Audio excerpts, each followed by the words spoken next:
Well, I know we are expecting some rain here in North Alabama, so we have Wave 31's Grace Anello joining us now. Yeah, Grace, we're seeing rain off and on already this morning. What's it going to look like when the kids get home from school?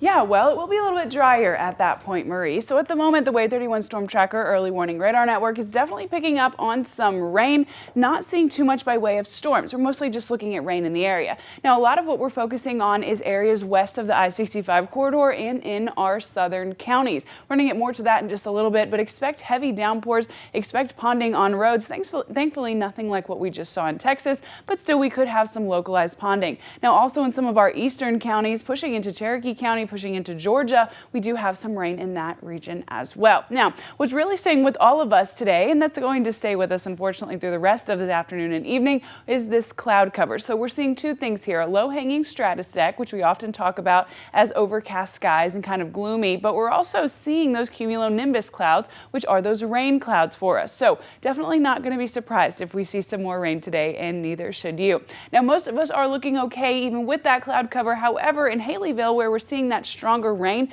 we do have some decreased visibility. So if you're commuting to lunch in the Haleyville area, make sure not only you're paying attention to some localized ponding on roads, but you're also leaving plenty of time because that visibility is compromised to about half of what we normally expect.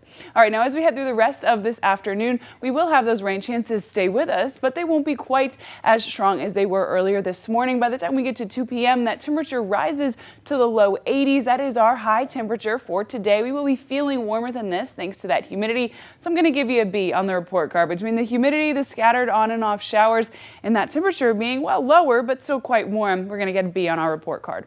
All right, so we will have scattered showers and storms stay with us this afternoon. They do dip out just before dinner time, and then we increase the risk of some isolated storms in our northeastern counties and some of our southern Tennessee counties. Now, the good news is these are short-lived and they get out of our way, but first thing tomorrow morning, we do have a second band of storms coming from our southwest that will move north and east through Alabama, pushing through the region as we head through the rest of our breakfast time tomorrow. We will also have cloud cover with us at that point then as well. So the rain chance tonight never really quite gets to zero. However, most of us will be dry this evening with the exception of those isolated showers for our northeastern counties. Our overnight low temperature tonight is going to be in the upper 60s, which is also where we wake up first thing tomorrow morning. That slight chance for rain, and that rain will move through the area and bring more chances for the rest of us.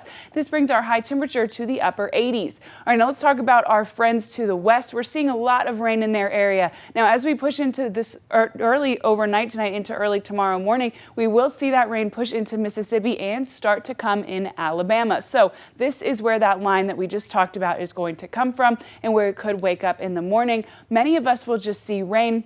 We won't really see too many storms in the wee hours of the morning. That could develop later in the day, though. So what can we expect here in North Alabama? Well, anywhere between a ½ inch and 2 inches of rain, but make sure you're praying for our friends in Louisiana, Mississippi, even parts of Arkansas, because they could see even more than 6 inches of rain. So definitely want to take care of them. Now, the good news is, well, it's going to wash away all that pollen. Our ragweed is high for us. All right, so rain's in the forecast for the rest of the week. Temperatures in the low 80s today, upper 80s by the time we get to midweek.